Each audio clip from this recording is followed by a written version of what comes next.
lorsque je m'étais proposé de vous dire cette année sur l'angoisse,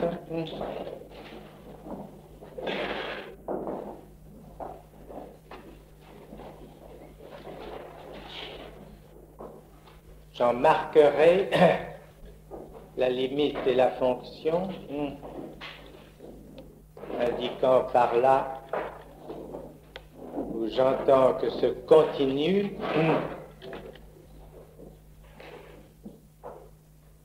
les positions qui seules nous permettront,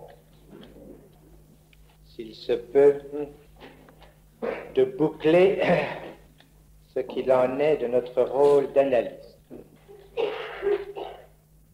L'angoisse, Freud, au terme de son œuvre, l'a désignée comme signal.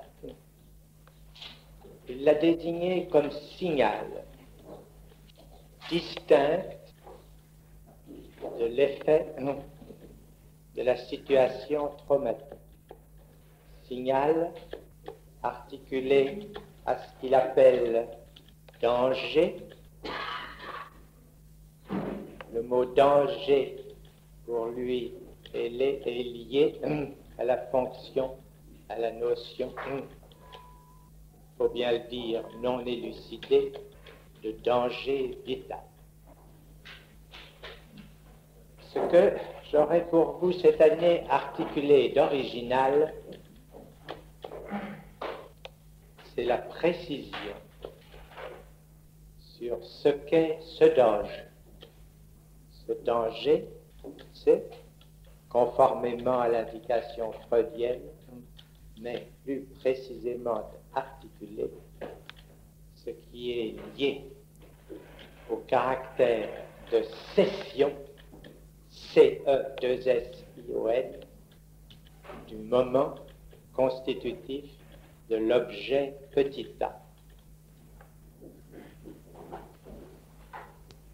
De quoi, dès lors, l'angoisse pour nous, en ce point de notre élaboration, doit-elle être considérée comme le signal?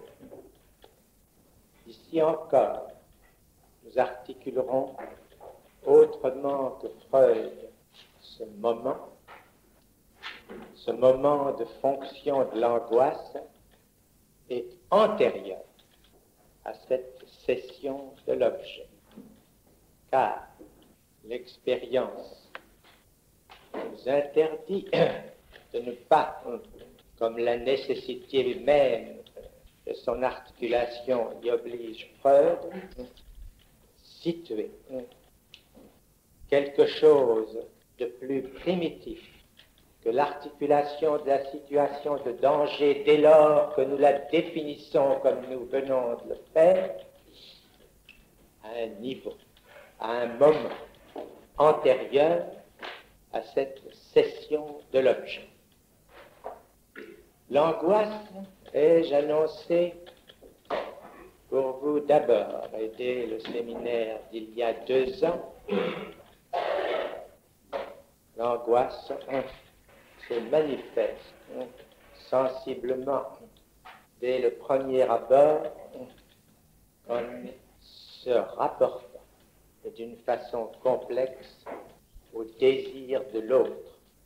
Dès ce premier abord, j'indique que la fonction angoissante du désir de l'autre était liée à ceci, que je ne sais pas.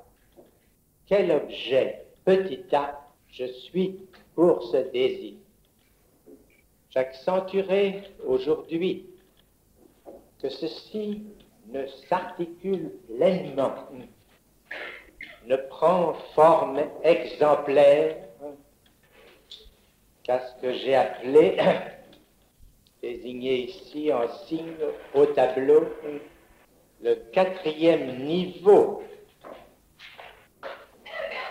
définissable comme caractéristique de la fonction, de la constitution du sujet dans sa relation à l'autre, pour autant que nous pouvons l'articuler comme centré autour de la fonction de l'angoisse.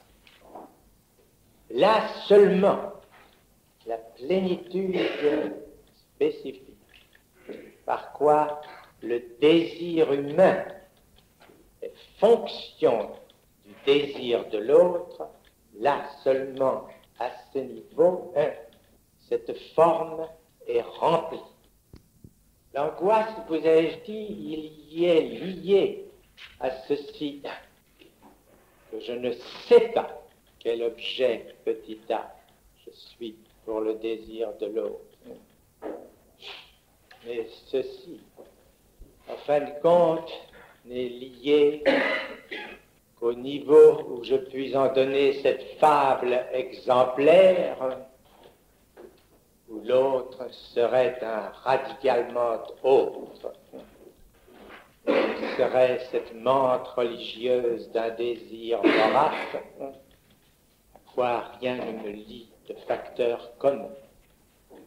Bien au contraire, à l'autre humain, quelque chose me lie, qui est ma qualité d'être son semblable, ce qui reste du je ne sais pas angoissant, est foncièrement méconnaissance à ce niveau toute spéciale de ce qu'est dans l'économie de mon désir d'homme le petit a. Et c'est pourquoi, paradoxalement, c'est au niveau dit quatrième, au niveau du désir scopique, que si la structure du désir est pour nous la plus pleinement développée dans son aliénation fondamentale, c'est là aussi que l'objet petit a est le plus masqué et avec lui le sujet est, quant à l'angoisse, le plus sécurisé. C'est ce qui rend nécessaire que nous cherchions ailleurs qu'à ce niveau la trace du petit a quant au moment de sa constitution. L'autre, en effet, si par essence, il est toujours là, dans sa pleine réalité, et donc toujours que cette réalité, pour autant qu'elle prend présence subjective, peut se manifester par quelqu'une de ses arêtes, il est clair que le développement ne donne pas un accès égal à cette réalité de l'autre. Au premier niveau, cette réalité de l'autre est présentifiée, comme il est bien net, dans la puissance originelle du nourrisson enfantin, par le besoin. Ce n'est qu'au second temps qu'avec la demande de l'autre, quelque chose, à proprement parler, se détache et nous permet d'articuler d'une façon complète la constitution du petit a par rapport à sa fonction de lieu de la chaîne signifiante. Fonction, j'entends, de l'autre avec un grand A. Mais je ne veux pas quitter aujourd'hui ce premier niveau sans bien pointer que l'angoisse apparaît avant toute articulation comme telle de la demande de l'autre. Et singulièrement, je vous prie un instant de vous arrêter au paradoxe qui l'a conjoint, le point de départ de ce premier effet de cession est celui de l'angoisse, avec ce qui sera au terme quelque chose comme son point d'arrivée. Cette manifestation de l'angoisse coïncidente avec l'émergence même au monde de celui qui sera le sujet, c'est le cri. Le cri dont j'ai situé dès longtemps la fonction comme rapport non pas originel, mais terminal. Est-ce que nous devons considérer comme étant le cœur même de cet autre, en tant qu'il s'achève pour nous à un moment comme notre prochain. Ce cri qui échappe au nourrisson, il ne peut rien en faire. S'il a là cédé quelque chose, rien ne l'y conjoint. Mais cette angoisse originelle, est-ce que je suis le premier, est-ce que tous les auteurs n'ont pas accentué son caractère dans un certain rapport dramatique de l'émergence de l'organisme humain en l'occasion à un certain monde où il va vivre? Pouvons-nous, dans ces indications multiples et confuses, ne pas en voir certains traits contradictoires? Pouvons-nous retenir comme valable l'indication férencienne que pour l'ontogénèse elle-même, il y a émergence de je ne sais quel milieu aqueux primitif qui serait l'homologue du milieu marin? C'est le rapport du liquide amniotique avec cette eau où peut s'opérer cet échange de l'intérieur à l'extérieur qui s'opère. C'est l'animal vivant en un tel milieu au niveau de la branchie, parce que jamais, à aucun moment chez l'embryon, la branchie humaine fonctionne. Je vous prierai plutôt de retenir par tout ce qui nous est indiqué dans cette spéculation souvent confuse, que la spéculation psychanalytique doit être considérée par nous comme n'étant pas pour tout sens sur la voie de quelque chose d'indicatif, qu'elle saute, se traîne et quelquefois illumine. Puisque de phylogénèse on fait état en l'occasion, du point de vue d'un échange schématisé dans la forme d'un organisme avec sa limite et sur cette limite un certain nombre de points choisis d'échange, vous apercevoir combien en effet c'est une chose incroyable.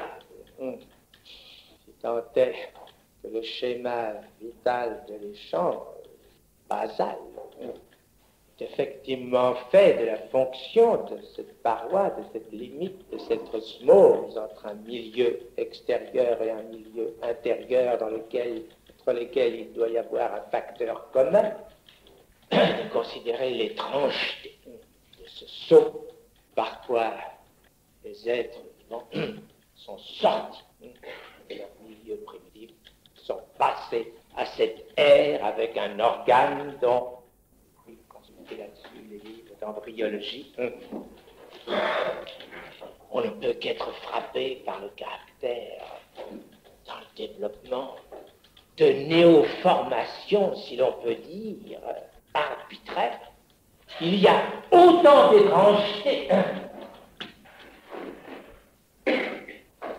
à cette intrusion à l'intérieur de l'organisme, de cet appareil dont toute l'adaptation du système nerveux a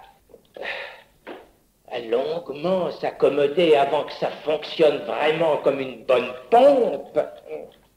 Il y a autant d'étrangeté dans le saut que constitue l'apparition de cet organe, on peut dire qu'il y en a en fait qu'à un moment de l'histoire humaine, on a vu des êtres humains respirer dans un poumon d'acier, ou encore s'en aller dans ce qu'on appelle proprement le cosmos, avec autour de soi quelque chose qui, pour sa fonction vitale, n'est pas essentiellement différent de ce que j'évoque ici comme réserve d'air. Que l'angoisse ait été en quelque sorte, c'est Freud qui nous l'indique ici, choisie comme signal de quelque chose. Est-ce que nous ne devons pas en reconnaître le trait essentiel dans cette intrusion radicale de quelque chose de si autre à l'être vivant qu'est déjà de passer dans l'atmosphère? C'est là le trait essentiel par quoi l'être vivant humain qui émerge à ce monde où il doit respirer est d'abord littéralement étouffé, suffoqué par ce qu'on a appelé le trauma, il n'y en a pas d'autre, le trauma de la naissance qui n'est pas séparation de la mère mais aspiration en soi de ce milieu foncièrement autre. Bien sûr, le lien n'est pas clair de ce moment avec ce qu'on peut appeler séparation et sevrage. Mais je vous interroge, je vous prie de rassembler les éléments de votre expérience d'analyste, d'observateur de l'enfant, expérience aussi de tout ce qui doit être reconstruit, de tout ce qui s'avère pour nous comme nécessaire, si nous voulons donner un sens au terme de sevrage, pour voir que le rapport du sevrage à ce premier moment n'est pas un rapport simple, un rapport de phénomènes qui se recouvrent, mais bien plutôt quelques rapports de contemporanéité. Ce n'est pas essentiellement vrai que l'enfant soit sevré. Il se sèvre, il se détache du sein, il joue après cette première expérience dont le caractère déjà subjectivé se manifeste si sensiblement par le passage sur sa face, seulement ébauchant les premiers signes de la mimique, de la surprise. Il joue à se détacher et à reprendre ce sein. Et s'il n'y avait déjà quelque chose d'assez actif pour que nous puissions l'articuler dans le sens d'un désir de sevrage, comment même pourrions-nous concevoir les faits très primitifs, très primordiaux dans leur apparition, dans leur datation de refus du sein, les formes premières de l'anorexie auxquelles notre expérience nous apprend à chercher tout de suite les corrélations au niveau du grand homme. Il manque à cet objet promis que nous appelons le sein pour fonctionner authentiquement pour ce qu'il est donné pour être par la théorie classique, à savoir la rupture du lien à l'autre. Il lui manque son plein lien à l'autre, et c'est pourquoi j'ai fortement accentué que son lien est plus proche au premier petit sujet néonatal. Il n'est pas de l'autre. Il n'est pas le lien qu'il y a à rompre de l'autre, il est tout au plus le premier signe de ce lien. C'est pourquoi il a rapport avec l'angoisse, mais aussi Et là-bas, pourquoi il est en somme la première forme et la forme qui rend possible la fonction de l'objet transitionnel. Aussi bien, n'est-il pas à ce niveau le seul objet qui s'offre à remplir cette fonction? Et si plus tard, un autre objet, celui sur lequel la dernière fois, une autre encore, j'ai longuement insisté, l'objet anal vient à remplir de façon plus claire cette fonction au moment où l'autre lui-même élabore la sienne sous la forme de la demande, on peut voir la sagesse de toujours de ces veilleuses de la venue au monde de l'animal humain, les sages-femmes, se sont toujours arrêtées, sont toujours tombées en arrêt devant ce singulier aussi petit objet qui a été l'apparition de l'enfant, le méconnu. Je ne reviendrai pas aujourd'hui, pour l'avoir déjà fait, sur l'articulation beaucoup plus caractéristique que cet objet anal nous permet de faire de la fonction de l'objet petit a. De l'objet petit a, en tant qu'il se trouve à être le premier support dans le rapport à l'autre de la subjectivation.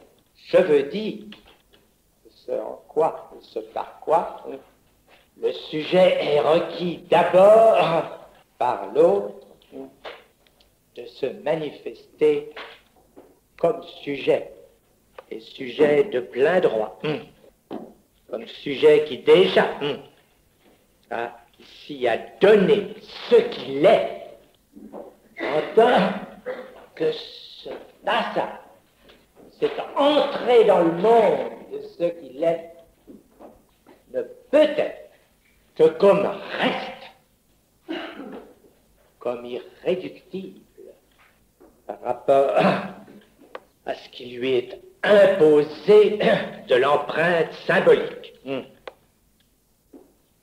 Ce qu'il est là, ce qu'il a d'abord à donner. Et c'est à cet objet qu'est appendu comme à l'objet causal ce qui va l'identifier primordialement au désir de retenir. La première forme évolutive du désir s'apparente ainsi et comme tel à l'ordre de l'inhibition. Quand le désir, pour la première fois formé, apparaît, il s'oppose à l'acte même par où son originalité de désir s'introduit. Déjà, s'il était clair au stade précédent que c'est bien à l'objet qu'est appendu la première forme de désir, en tant que nous l'élaborons comme désir de séparation. La seconde forme claire, la fonction de cause que je donne à l'objet se manifeste en ceci que la forme du désir se retourne contre la fonction qui introduit l'objet petit a comme tel. Car bien sûr, il faut voir que cet objet, comme je l'ai rappelé tout à l'heure, il est là, déjà donné, déjà produit, et produit primitivement, mis à la disposition de cette fonction déterminée par l'introduction de la demande par quelque chose qui est antérieur s'il était là déjà comme produit de l'angoisse. Ce n'est donc pas ici ni l'objet en soi, ni le sujet qui s'autonomiserait comme on l'imagine dans une vague et confuse priorité de totalité qui est ici intéressée, mais dès l'abord, initialement un objet choisi pour sa qualité d'être spécialement cessible, d'être originellement un objet lâche. Vous voyez, ce qui est ici en question, c'est de s'apercevoir que dans ce point d'insertion primitive du désir, lié à la conjonction en une même parenthèse du petit A et du grand D de la demande, il y a ceci d'un côté et de l'autre côté l'angoisse. Et que c'est dans l'interchangement de ces positions de l'angoisse et de ce qui a pour le sujet à se constituer dans sa fonction qui restera jusqu'à son terme essentiel d'être représenté par petit a, c'est là que se trouve le niveau où nous pouvons, où nous devons nous maintenir, nous soutenir, si nous voulons vraiment considérer ce qu'il en est de notre fonction technique. Cette angoisse, ici, la voici donc, nous le savons depuis longtemps, comme écartée, dissimulée dans ce rapport que nous appelons ambivalent de l'obsessionnel. Ce rapport que nous simplifions, que nous abrégeons, que nous éludons lui-même quand nous le limitons à être celui de l'agressivité. Cet objet qu'il ne peut s'empêcher de retenir comme le bien qui le fait valoir, mais qui n'est aussi de lui que le déjet, la déjection. Voilà les deux faces par où il détermine le sujet même comme compulsion et comme doute. C'est de cette oscillation même entre ces deux points extrêmes que dépend le passage momentané possible du sujet par ce point zéro, où c'est en fin de compte entièrement à la merci de l'autre, ici au sens duel, du petit autre que se trouve le sujet. C'est pourquoi, dès ma deuxième leçon, je vous ai signalé en opposant la structure du rapport du désir au désir de l'autre, au sens où je vous l'enseigne avec la structure où il s'articule, se définit, s'algébrise dans la dialectique hegelienne. Je vous ai dit que le point où il se recouvre, point partiel, celui-là même qui nous permet de définir ce rapport comme rapport d'agressivité, et celui qui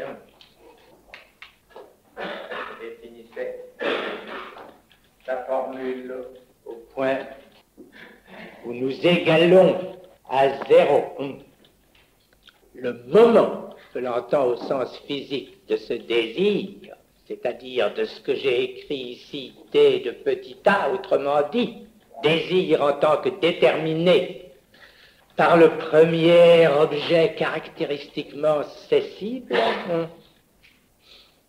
Ici, effectivement, on peut dire que le sujet se trouve affronté avec ce qu'on traduit dans la phénoménologie hegelienne par l'impossibilité de la coexistence des consciences de soi, et qui n'est que l'impossibilité pour le sujet, au niveau du désir, de trouver en lui-même, sujet, sa cause. Ici, vous devez voir déjà s'amorcer la cohérence de cette fonction de cause avec ce fantasme caractéristique d'une pensée en quelque sorte forcée pour la spéculation humaine, de cette notion de causa sui. Cette pensée se conforte de l'existence quelque part d'un être à qui sa cause ne serait pas étrangère. Compensation, fantasme, surmontement arbitraire de ceci, de notre condition, que la cause de son désir, l'être humain est d'abord soumis à l'avoir produite dans un danger qu'il ignore. À cela est lié ce ton suprême et magistral dont retentit et ne cesse de retentir au cœur de l'écriture sacrée, dont malgré son aspect blasphématoire, le texte dit de l'Ecclésiaste a dû rester. Et qu'est-ce qui en fait le ton, l'accent, sinon ceci? Hebal, Hebel. Tout est vanité. Vanité, ce que nous traduisons ainsi, et dans l'hébreu,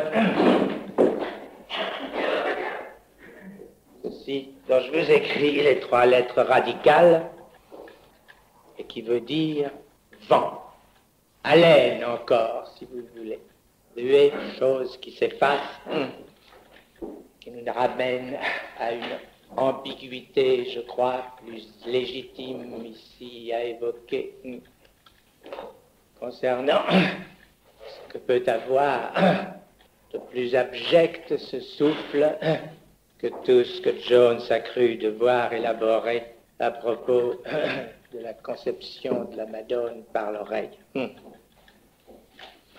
Ce thème, cette thématique de la vanité, c'est bien elle qui donne son accent, sa portée, sa résonance, toujours présente à la définition hegelienne de ceci, que la lutte originelle et féconde d'où part la phénoménologie de l'esprit, part, nous dit-il, de la lutte à mort, de pur prestige, dit-il, ce qui a bien accent de vouloir dire la lutte pour rien. Faire tourner la cure de l'obsession autour de l'agressivité, c'est de façon patente, et si je puis dire avouée, même si elle n'est pas délibérée, introduire à son principe la subduction du désir du sujet au désir de l'analyste, en tant que, comme tout désir qui s'articule ailleurs que dans sa référence interne au petit a, ce désir s'identifie à un idéal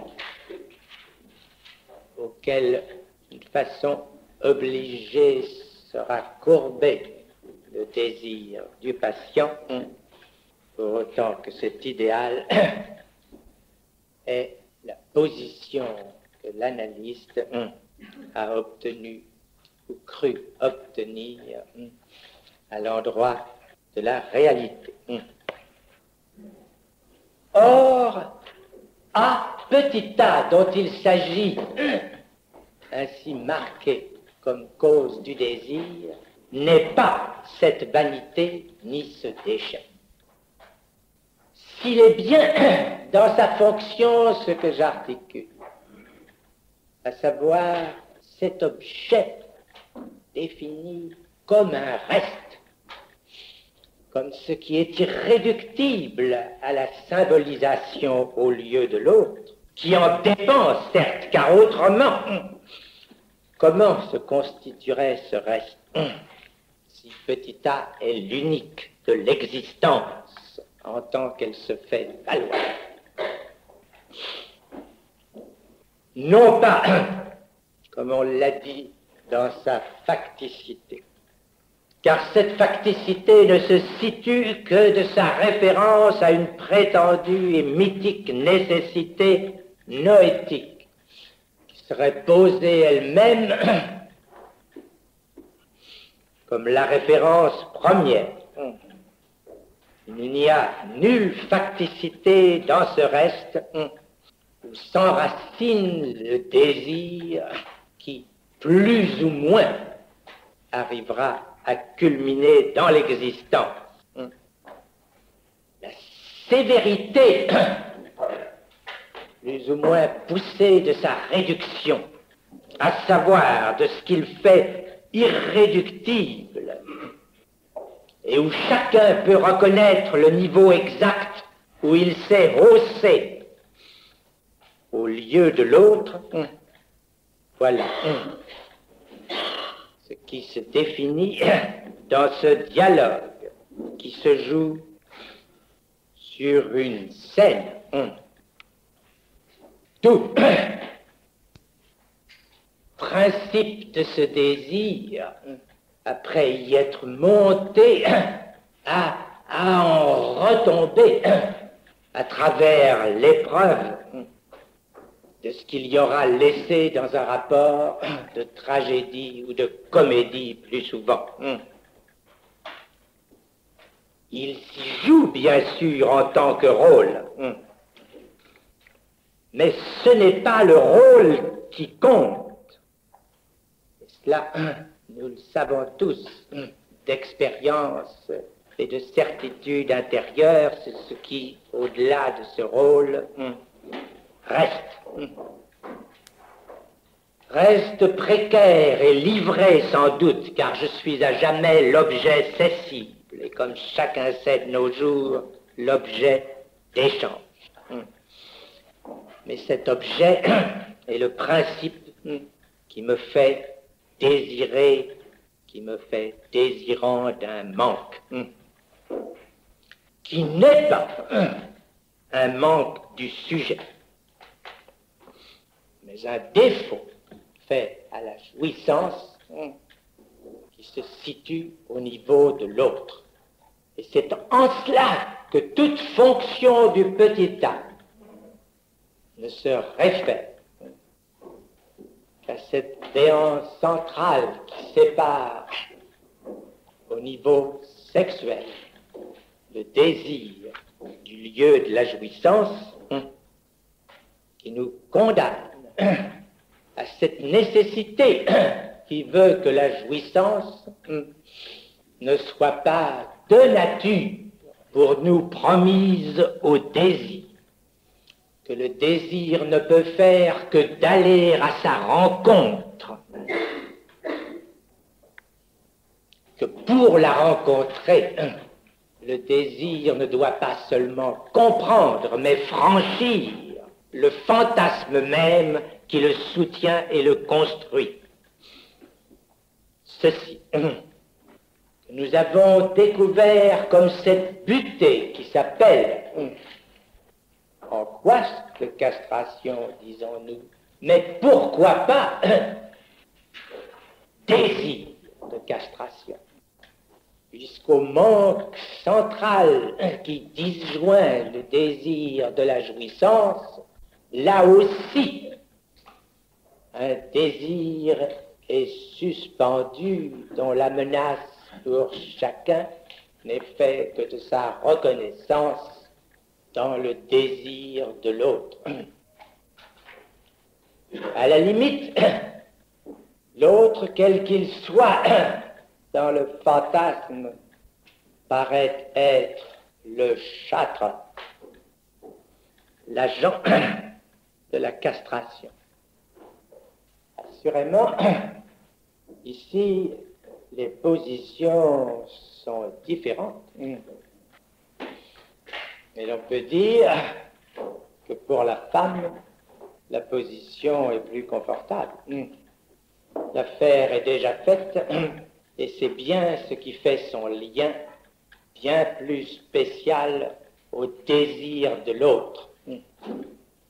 C'est bien aussi pourquoi Kierkegaard se dit cette chose singulière et juste profondément, je crois que la femme est plus angoissée que l'homme. Comment cela serait-il possible si justement à ce niveau central l'angoisse n'était pas faite précisément et comme telle de la relation au désir de l'autre.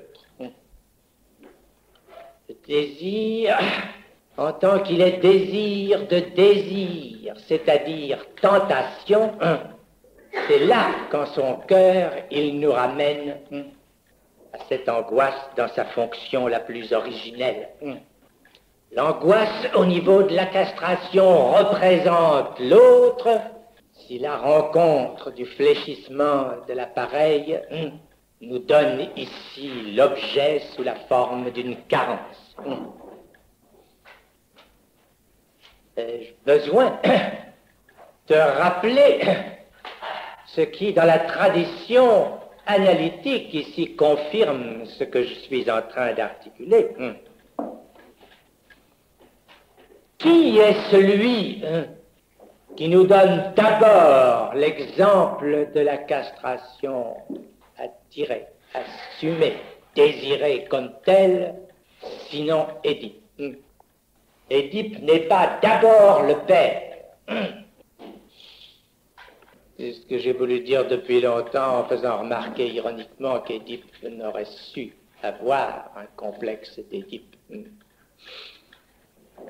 Édipe est celui qui veut passer authentiquement et mythiquement aussi au quatrième niveau qu'il me faut bien aborder par sa voie exemplaire. Celui qui veut violer l'interdit concernant la conjonction du petit a, ici moins phi, et de l'angoisse.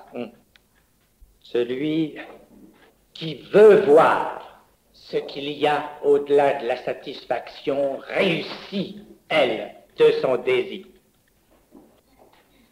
Le péché d'Édipe et la cupido siendi, il veut savoir. Et ceci se paie par l'horreur que j'ai décrite, que ce qu'il voit enfin, ce sont ses propres yeux, petit a, jeté au sol. Est-ce à dire que ce soit là la structure du quatrième niveau et que quelque part il y ait toujours présent ce rite sanglant d'aveuglement? Non, il n'est pas nécessaire. Et c'est bien là par quoi le drame humain n'est pas tragique, mais comédie. Ils ont des yeux pour ne point voir. Il n'est pas nécessaire qu'ils se les arrachent. L'angoisse est suffisamment repoussée, méconnue dans la seule capture de l'image spéculaire I de petit a, pour le mieux qu'on pourrait souhaiter qu'il se reflète dans les yeux de l'autre. Mais ce n'est même pas besoin, puisqu'il y a le miroir. Et ici, l'articulation, selon le tableau de référence que je vous ai décrit la dernière fois, inhibition, symptômes, angoisse du quatrième niveau, voici à peu près comment je la décrirai. Au niveau de l'inhibition, c'est ce désir de ne pas voir, qui a, vu la disposition des phénomènes, à peine besoin d'être soutenu, tout y satisfait. La méconnaissance comme structurale au niveau du ne pas savoir est là, à la deuxième ligne, et à la troisième, comme émoi, l'idéal. L'idéal du moi, c'est-à-dire ce qui de l'autre est, comme on dit, le plus commode à introjecter. Bien sûr, ce n'est point sans raison que ce terme d'introjection est ici introduit. Néanmoins, je vous prie de ne le prendre qu'avec réserve. Car à la vérité, l'ambiguïté qui reste de cette introjection à la projection suffisamment nous indique qu'il faut, pour donner son plein sens au terme d'introjection, l'introduction d'un autre niveau. Ce qu'au cœur du symptôme central, de ce niveau, tel qu'il s'incarne spécialement au niveau de l'obsessionnel, j'ai déjà désigné,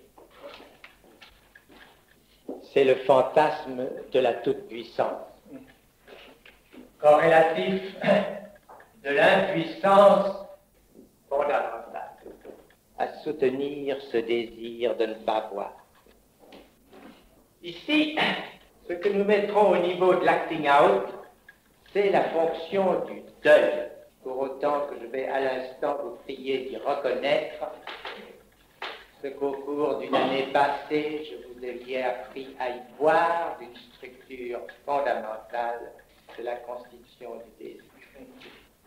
Ici, au niveau du passage à l'acte, un fantasme suicide, dont le caractère et l'authenticité sont à mettre en question essentiellement à l'intérieur de cette vérité.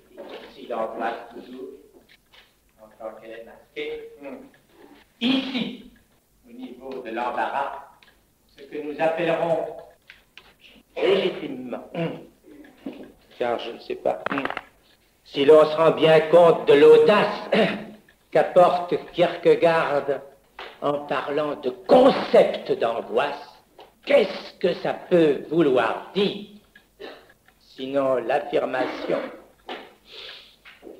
que où il y a la fonction du concept selon Hegel, c'est-à-dire quelque part, symboliquement, une prise véritable sur le réel, ou la seule prise que nous ayons, et c'est ici qu'il faut choisir, c'est celle que nous donne l'angoisse, seule appréhension dernière et comme telle de toute réalité. Le concept de l'angoisse comme tel ne surgit donc qu'à la limite et d'une méditation dont rien ne nous indique qu'elle ne rencontre pas très tôt sa butée. Mais ce qui nous importe, c'est de retrouver ici la confirmation des vérités que nous avons déjà, par d'autres biais, abordées. Qu'est-ce que Freud articule au terme de sa spéculation sur l'angoisse, si ce n'est ceci? Après, dit-il, tout ce que je viens de vous dire, d'avancer sur les rapports de l'angoisse avec la perte de l'objet, qu'est-ce qui peut bien le distinguer du deuil? Et tout se codicile. Cet appendice à son article, vous pourrez vous y reporter, ne marque que le plus extrême embarras à définir la façon dont on peut comprendre que ces deux fonctions auxquelles il donne la même référence aient des manifestations si diverses. Je vous prie ici de vous arrêter avec moi un instant, parce que je crois devoir vous rappeler de ce à quoi nous a mené notre interrogation ici, quand il s'est agi de parler d'Hamlet comme personnage dramatique éminent, comme émergence à l'orée de l'éthique moderne du rapport du sujet à son désir. Ce que j'ai pointé, qu'à la fois, c'est l'absence du deuil et seulement, et à proprement parler du deuil chez sa mère, qui chez lui a fait s'évanouir, se dissiper, s'effondrer jusqu'au plus radical élan possible d'un désir. C'est cet être qui nous est présenté par ailleurs assez bien, je crois, pour que tel ou tel l'ait reconnu, voire identifié au style même des héros de la Renaissance, Salvador de Madariaga, par exemple, je besoin de le rappeler. C'est un personnage dont le moins qu'on puisse dire qu'il ne recule pas devant grand-chose et qu'il n'a pas froid aux yeux. La seule chose qu'il ne puisse pas faire, c'est justement l'acte qu'il est fait pour faire. Parce que le désir manque. Et le désir manque en ceci que c'est effondré l'idéal. Quoi de plus douteux dans les paroles d'Hamlet que cette sorte de rapport idolâtrique qu'il dessine, de la révérence de son père à cet être devant lequel nous sommes étonnés, que ce roi suprême, le vieil Hamlet, l'Hamlet mort, il se coupe littéralement pour lui faire hommage, tapis de son allégeance amoureuse. Est-ce que nous n'avons pas là les signes même de quelque chose de trop forcé, de trop exalté, pour n'être pas de l'ordre d'un amour mythique, d'un amour apparenté à ce style de ce que j'ai appelé l'amour courtois, qui, en dehors de ses références proprement culturelles et rituelles, par où il est évident qu'il s'adresse à autre chose qu'à la dame, est le signe au contraire de je ne sais quelle carence, de je ne sais quel alibi devant les difficiles chemins que représente l'accès à un véridique. La correspondance de l'évasion animale de la Gertrude maternelle, de toute cette dialectique, avec cette survalorisation qui nous est présentée dans les souvenirs d'Hamlet de l'attitude de son père, est là patent. Et le résultat, c'est que quand cet idéal est contredit, quand il s'effondre, constatons-le, ce qui disparaît, c'est chez Hamlet le pouvoir du désir qui ne sera, comme je vous l'ai montré, restauré qu'à partir de la vision, au dehors d'un deuil, d'un vrai, avec lequel il entre en concurrence, celui de Laërte par rapport à sa sœur, à l'objet aimé par Hamlet, et dont il s'est trouvé soudain par la carence du désir séparé. Est-ce que ceci ne nous ouvre pas la porte, ne nous donne pas la clé qui nous permet de mieux articuler que de Freud, et dans la ligne de son interrogation même, ce que ça signifie un deuil? Freud nous fait remarquer que le sujet du deuil a affaire à une tâche qui serait en quelque sorte de consommer une seconde fois la perte provoquée par l'accident du destin de l'objet aimé. Qu'est-ce à dire? Est-ce que le travail du deuil ne nous apparaît pas dans un éclairage à la fois identique et contraire, comme le travail qui est fait pour maintenir, pour soutenir tous ces liens de détail. Dieu sait combien Freud insiste à juste titre sur le côté minutieux, détaillé de la rémémoration du deuil concernant tout ce qui a été vécu du lien avec l'objet aimé. C'est ce lien qu'il s'agit de restaurer avec l'objet fondamental, l'objet masqué, l'objet petit a, véritable objet de la relation auquel, dans la suite, un substitut pourra être donné, il n'aura pas, en fin de compte, plus de portée que celui qui d'abord en a occupé la place. Comme le disait un d'entre nous, humoriste, au cours de nos journées provinciales, que l'histoire est bien faite pour nous montrer au cinéma que n'importe quel Allemand irremplaçable, il fait allusion à l'aventure qui nous est décrite dans le film Hiroshima, mon amour, de trouver un substitut immédiat et parfaitement valable, totalement irremplaçable, dans le premier japonais rencontré au coin de la rue. Le problème du deuil est celui du maintien au niveau de quoi? Des liens par où le désir est suspendu non pas à l'objet petit a au niveau quatrième, mais à i de petit a, par quoi tout amour, en tant que ce terme implique la dimension idéalisée que j'ai dite, est narcissiquement structuré. Et c'est ce qui fait la différence avec ce qui se passe dans la mélancolie et dans la manie.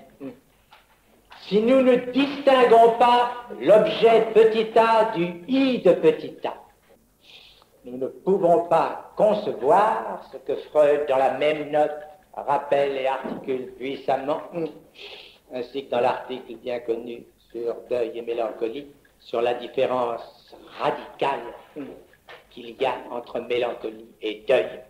Ai-je besoin de me référer à mes notes et de vous rappeler ce passage où, après s'être engagé dans la notion du retour, de la réduction de la libido prétendument objectale sur le moi propre du sujet, il avoue, dans la mélancolie, ce processus, il est évident, c'est lui qui le dit, n'aboutit pas. L'objet surmonte sa direction. C'est l'objet qui triomphe.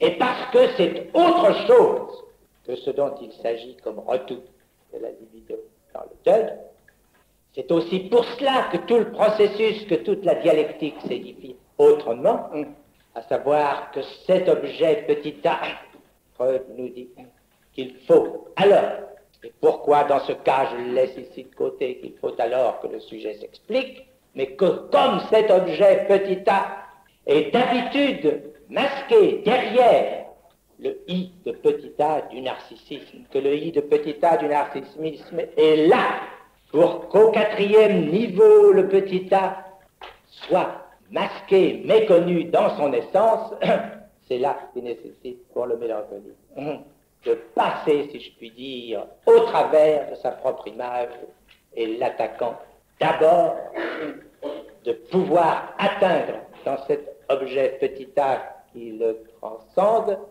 ce dont la commande lui échappe, ce dont la chute l'entraînera dans la précipitation suicide, avec cet automatisme, ce mécanisme, ce caractère nécessaire et foncièrement aliéné avec lequel vous savez que ce sont les suicides de mélancoliques et pas dans n'importe quel cadre. Et si ça se passe si souvent à la fenêtre, sinon à travers la fenêtre, ceci n'est pas un hasard. C'est le recours à une structure qui n'est autre que celle que j'accentue comme étant celle du fantasme. Ce rapport à petit a par où se distingue tout ce qui est du cycle manie, mélancolie, de tout ce qui est du cycle idéal, de la référence deuil ou désir, nous ne pouvons le saisir que dans l'accentuation de la différence de fonction du petit a par rapport au i de petit a, par rapport à quelque chose qui fait cette référence au petit a foncière, radicale, plus enracinante pour le sujet que n'importe quelle autre relation, mais aussi comme foncièrement méconnue, aliénée dans le rapport narcissique. Disons tout de suite, en passant que dans la manie, c'est la non-fonction de petit a et non plus simplement sa méconnaissance qui est en cause. C'est le quelque chose par quoi le sujet n'est pas lesté par aucun petit a qui le livre, en quelque sorte sans aucune possibilité de liberté, à la métonymie infinie et ludique et pure de la chaîne signifiante. Ceci, sans doute, ai-je ici éludé bien des choses. Ceci va nous permettre de conclure au niveau où cette année j'ai l'intention de vous laisser. Si le désir, comme tel, est dans son caractère le plus aliéné, le plus foncièrement fantasmatique, et ce qui caractérise le quatrième niveau, vous pouvez remarquer que si j'ai amorcé la structure du cinquième, que si j'ai assez indiqué qu'à ce niveau, le petit a se retaille, cette fois ouvertement aliéné, comme support du désir de l'autre, qui cette fois se nomme, c'est aussi pour vous dire pourquoi je m'arrêterai cette année à ce terme. Toute la dialectique, en effet, de ce qui se passe au niveau de ce cinquième niveau implique une articulation plus détaillée qu'elle n'a jamais été faite avec ce que j'ai désigné tout à l'heure comme introjection, laquelle implique comme telle, je me suis contenté de l'indiquer, la dimension auditive, et laquelle implique aussi la fonction paternelle. Si l'année prochaine, les choses se passent de façon que je puisse poursuivre selon la voie prévue mon séminaire, c'est autour non pas seulement du nom, mais des noms du Père que je vous donnerai rendez-vous. Ce n'est pas pour rien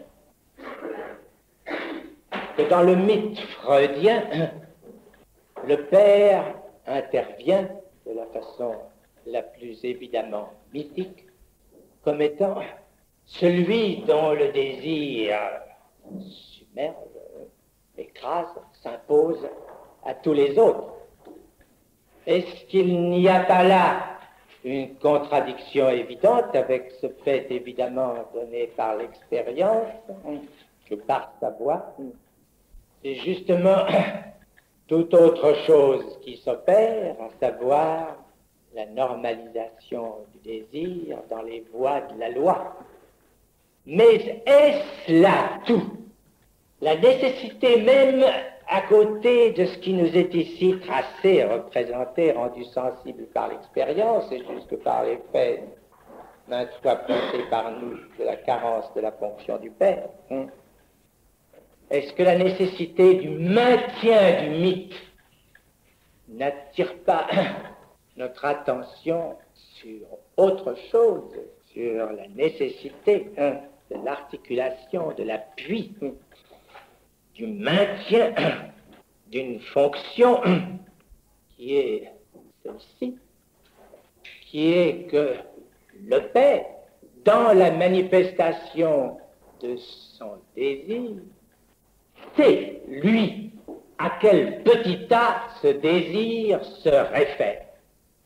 Le Père n'est pas causa suis selon le mythe religieux, mais sujet qui a été assez loin dans la réalisation de son désir pour le réintégrer à sa cause, quelle qu'elle soit, à ce qu'il y a d'irréductible dans cette fonction du petit a, en tant que je vous prie de saisir, ce qui nous permet d'articuler au principe de notre recherche même, sans l'éluder d'aucune façon, qu'il n'est aucun sujet humain qui n'ait à se poser comme un objet et un objet fini, auquel sont appendus des désirs finis, lesquels ne prennent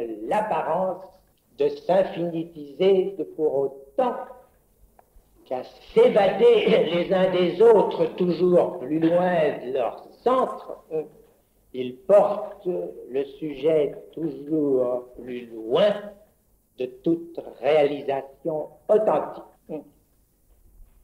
Or, ce rapport, cette méconnaissance du petit a est quelque chose qui laisse une porte ouverte. Nous le savons depuis toujours.